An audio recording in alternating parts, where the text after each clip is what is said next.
Round here. Hi. Hi, hi, hi. Well, hello to you.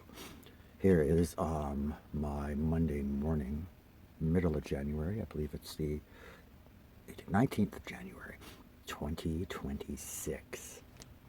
Still alive. My big secret and challenge over the last couple of years has been my liver and liver cancer. And I've been fighting cancer my whole life, testicular and liver. And both my parents died of cancer, which is freaky because that means I'm probably going to die of cancer too. My grandfather died of cancer. My grandmother died of Alzheimer's. I think a whole bunch of my relatives have died of cancer.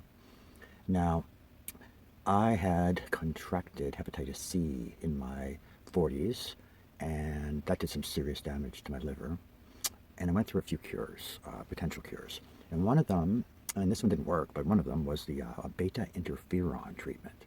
And it was like the worst thing in the world. I lost so much weight. I was so sick. I felt like I was on chemo.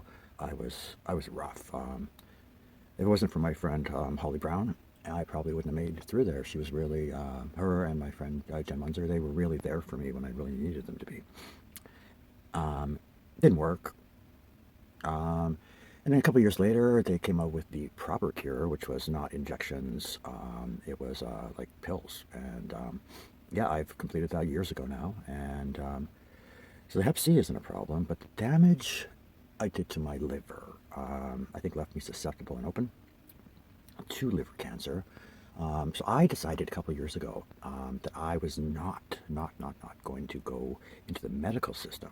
They've already eaten me up and spit me out, and I didn't think, if they get me, I don't think I'm going to get back out. My dad got captured by the Canadian medical system. They kept him high on oxys and over medication his most of his life, and he never managed to escape that.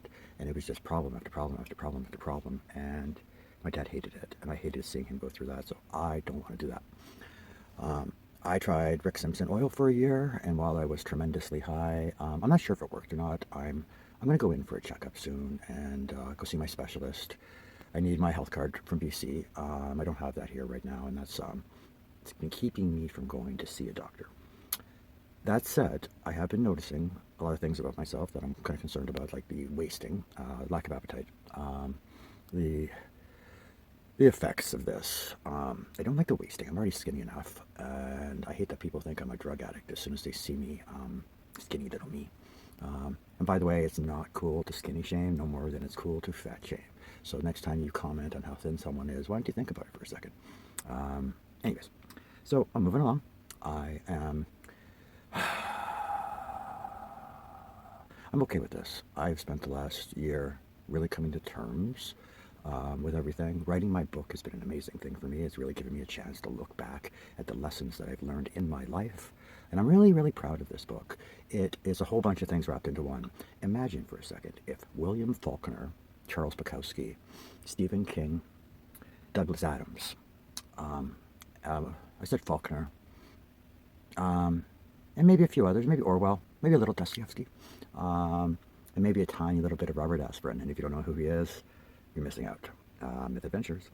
So, anyways, this book I've been writing and writing, and I wrote the first 100 pages last year after the Canada-wide tour, and I was so unhappy with it that I burnt it. I just threw it in the fire. I didn't want anybody to read this.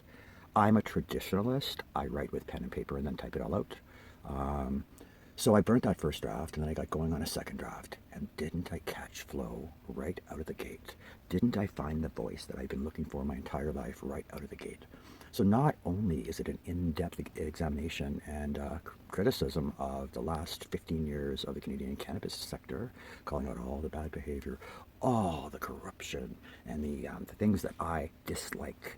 And I've talk about all the patterns I've noticed in the psyops, and I'm actually amazed how much violence is in this book. I didn't expect it to be full of violence or sex, but turns out it is. So that's pretty cool. I also, because I didn't want it to be just another Canna book, I've been working on the overall structure of a book in my head for decades, and I want to do a few things with this book. One, I want it to be a teaching tool. I want people to read it, not only go, wow, the Canadian cannabis industry, whoa, but also learn something about spirituality, growth, forgiveness, the importance of healing and supports. And I talk a lot about my personal journey, and whoa.